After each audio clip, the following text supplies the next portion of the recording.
13. Voilà. Ça, voilà pour la question, qui concerne l'intervalle de confiance pour une proportion. C'était la 6e question. Il reste une question à faire. 53, 54. La page 54. Donc la question 6 est faite. Il reste la question 7. Je vais la commencer ici et puis après je vais la effacer. Voilà. C'est bon. La question 7.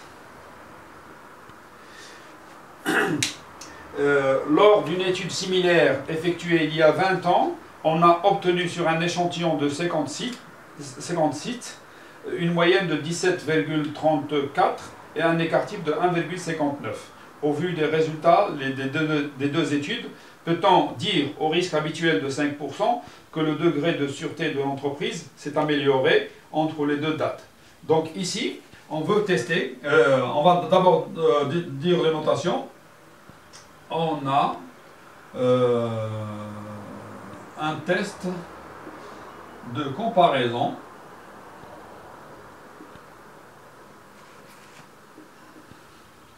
concernant les moyennes.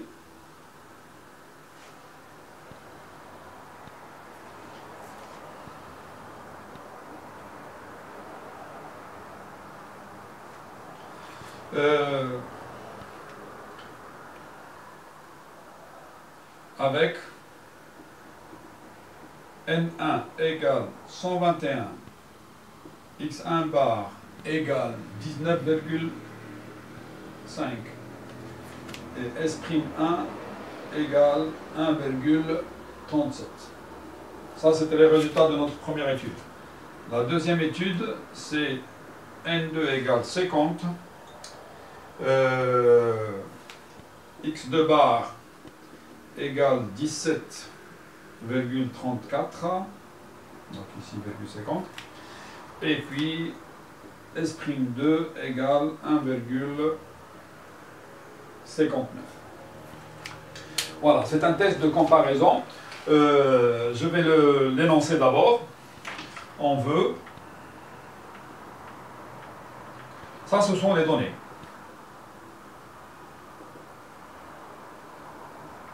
On veut tester A0, mu1 égale mu2 contre H1, pardon, mu1 plus grand que mu2. Parce que c'est amélioré. Amélioré, ça veut dire que c'est mieux. Donc, là, il faut faire très attention. À l'écriture de H1, c'est elle qui permet de dire est-ce que nous avons un test bilatéral ou un test unilatéral. Donc ici, nous avons un test unilatéral à droite.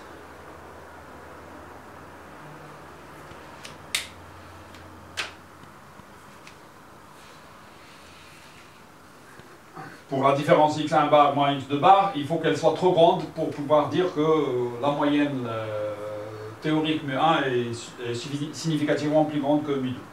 Donc c'est un test unilatéral à droite. Voilà.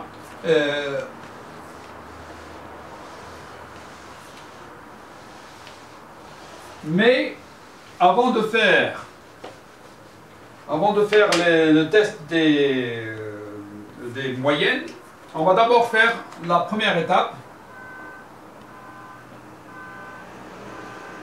test d'égalité des variances.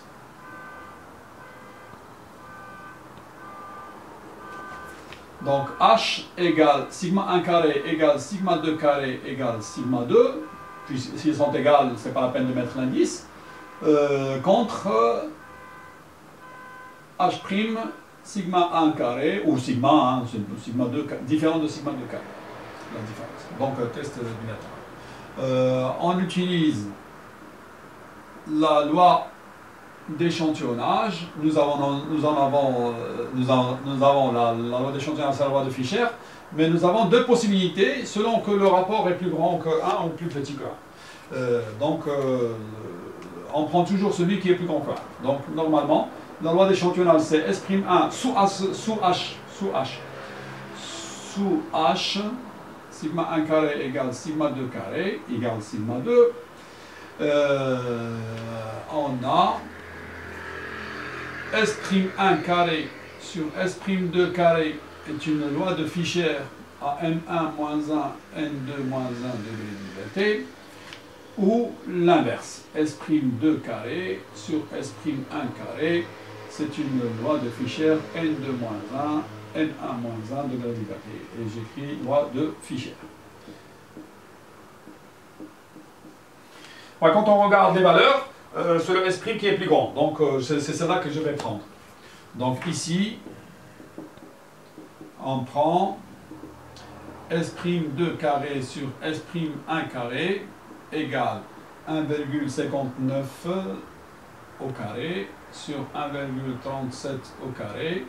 Ça va donner une valeur. Donc je fais 1,59 au carré divisé par 1,37 au carré.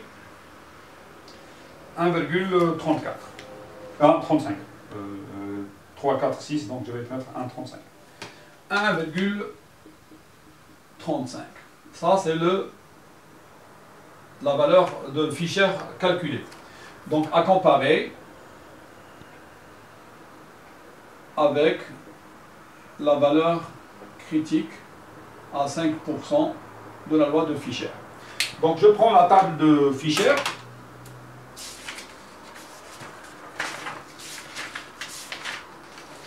Et j'essaie de regarder le degré de liberté. Nous avons N2 moins 1, c'est-à-dire 49, à critère à 49, parce que c'est un couple, 120 degrés de liberté. Il y a 2 degrés de liberté, il y a un pour le numérateur et un pour le dénominateur. Donc le numérateur c'est 49, il est entre 45 et 50. Et l'autre, c'est 120, il est entre 100 et 120. Donc, normalement, je vais regarder dans la partie qui est là, la partie à droite. Donc, normalement, ici, j'essaie de regarder ce qui laisse 5% ici. D'après la table de Fischer, aucun des degrés, les 2 degrés n'est sur la table exactement. Donc le 49 il est entre 45 et 50 et le 120 il est entre 100 et 200. Donc normalement la valeur critique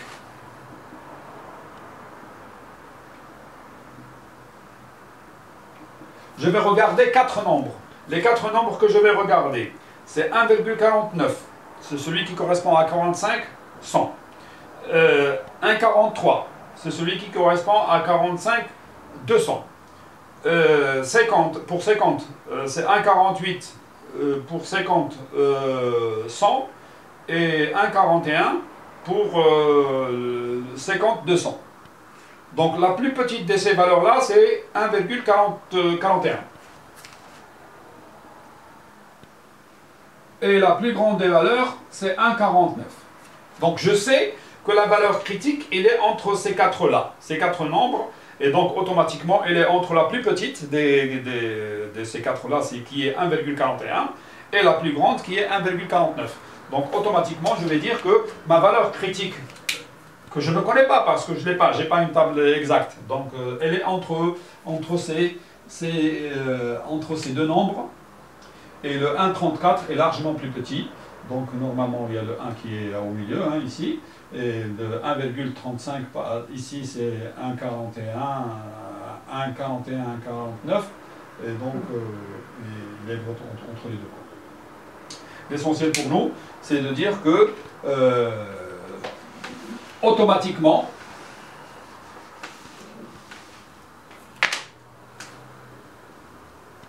le F calculé, qui est de 1,35, il est plus petit que le F critique.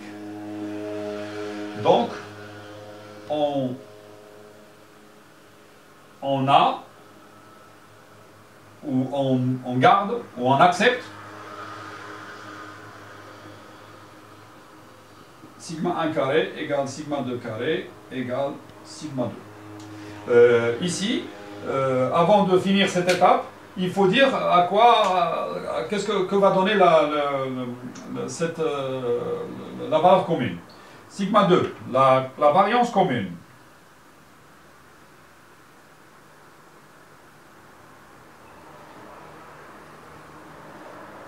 Est estimée par, ici c'est une étape, c'est une action tout à fait naturelle. Hein. Sigma 1 carré était estimé par S' 1 carré, sigma 2 carré était estimé par S' 2 carré. Je sais maintenant que les deux sont égales, mais je ne vais pas prendre l'une des deux estimations. Je vais prendre une pondération des deux. Donc je vais dire que sigma chapeau au carré égale n-1 S' 1 carré plus n2 moins 1 S' 2 carré sur n1 plus n2 moins 2 degrés de liberté. Bon, je vais faire le calcul, et puis après je vais prendre la racine. Hein. C'est la racine qui m'intéresse, parce que c'est celle que je vais utiliser pour la deuxième étape. Mais bon, c'est pas grave, je vais dire ici, je prends N1 pour moi, c'est N1, j'ai dit que c'était la 121. Donc 120 multiplié par 1,37 au carré plus 49, c'est 50 moins 1, fois 1,59 au carré.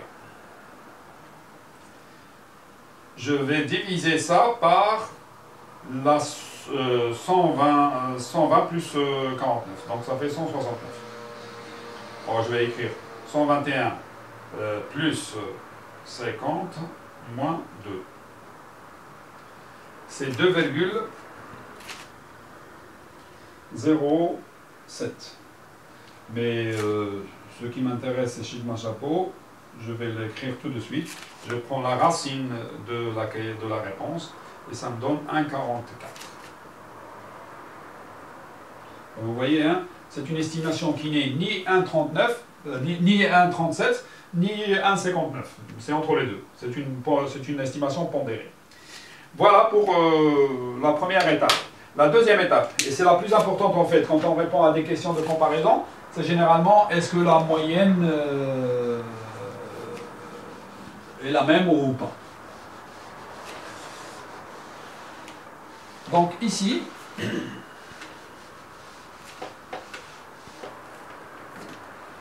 la deuxième étape,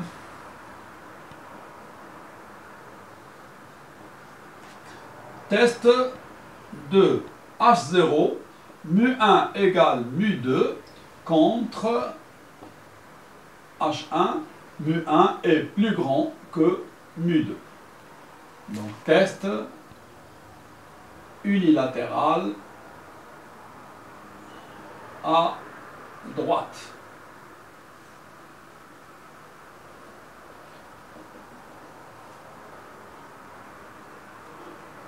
Donc, sous l'hypothèse nulle à mu1 égale mu2, égale mu, quand les deux sont égales, c'est pas la peine de mettre l'indice. La loi d'échantillonnage, qui permettra de conclure, est x1 bar moins x2 bar sur sigma chapeau racine de 1 sur n1 plus 1 sur n2, ça suit une loi de Student à n1 plus n2 moins 2 degrés de liberté, avec le sigma chapeau que nous avons ici. Donc le critère de décision, d'après la table, on va chercher d'abord d'après la table de Student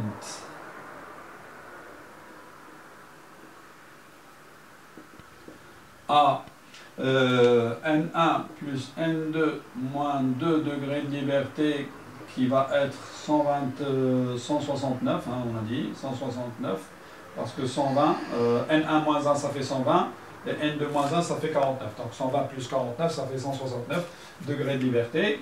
Je vais prendre celui de 200. C'est le plus proche. Ou bien je peux prendre la demi-forme si je veux, mais c'est pas grave, hein, on n'est pas des choses près. Ou on peut prendre celui de la loi normale 0,1, hein, si on veut. Donc je prends celui qui est le plus proche. Le plus proche, c'est 200, parce que la table de students me donne 100 degrés de liberté et elle passe directement à 200 degrés de liberté, ou après il passe à l'infini, c'est-à-dire celle de la table de la loi normale 0,1. Mais moi je vais prendre, donc je vais regarder au niveau de 10%, parce que ici 5% d'un seul côté, ça veut dire que je dois doubler, ça fait 10%, donc la colonne de 0,1 pour alpha, et pour le 200, hein, donc ça va me donner le T alpha, ça correspond à 1,6525, je suppose, oui, 6525. 1,6525. Voilà, c'est celui que je vais utiliser comme valeur. Donc ici, ça va me donner 1,6525. Le critère de décision, il est très simple, hein, on calcule la valeur, et si c'est plus grand, on rejette, si c'est plus petit, on ne peut rejeter. Donc critère de décision, ça c'est pour rappeler un petit peu le cours. Critère de décision, celui qui va nous permettre de prendre la décision. Si, ici je ne mets pas la valeur absolue parce que c'est unilatéral. Si x bar, chapeau, racine de 1 sur n1 plus 1 sur n2 est plus grand que 1,6525, on rejette à 0 au profit de H1. Sinon, on ne peut pas rejeter à 0. Voilà. Donc l'application numérique, 19,50 moins 17, j'ai pas mis les valeurs, donc ici N1, X1 et machin, donc ici, de toute façon ça ne m'intéresse plus, N2 c'est 50, et X2 bar c'est 17,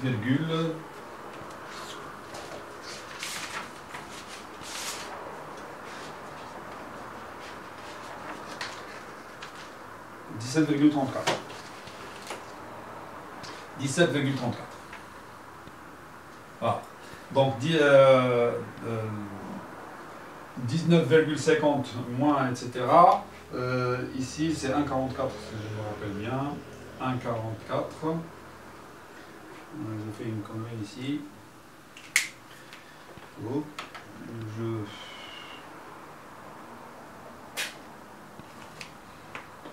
Je sais pas, j'aurais dû ne pas effacer ici avant d'avoir pris la valeur. Mais bon, ici c'est 1 sur 121 plus 1 sur 150. C'est 1 sur 50. 1 sur 50.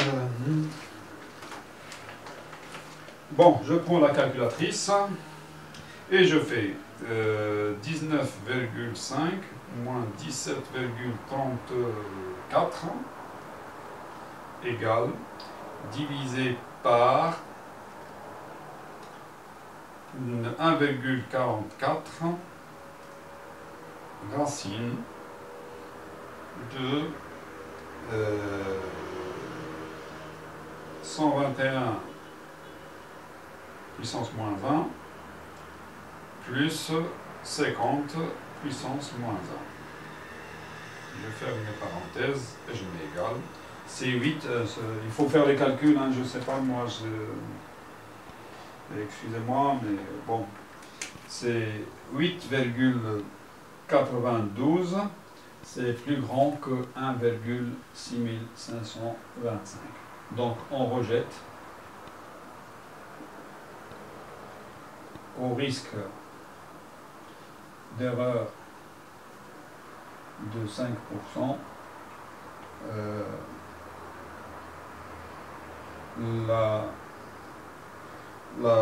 l'hypothèse selon laquelle les moyennes sont égales. Et la conclusion, ça va être, au risque d'erreur de 5%, on peut dire que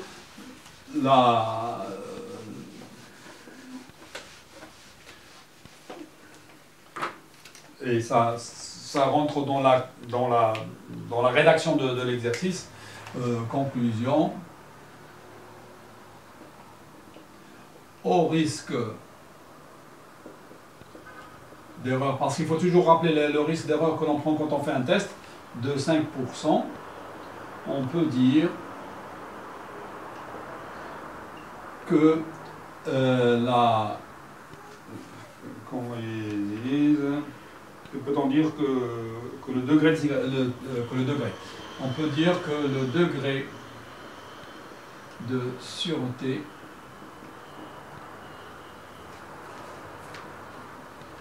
de l'entreprise s'est amélioré.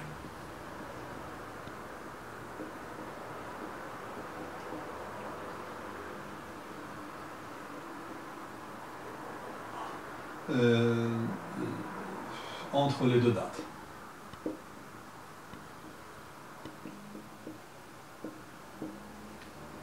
Voilà. C'était la question entre les deux dates. Donc, voilà. Ça finit notre exercice. J'ai des doutes.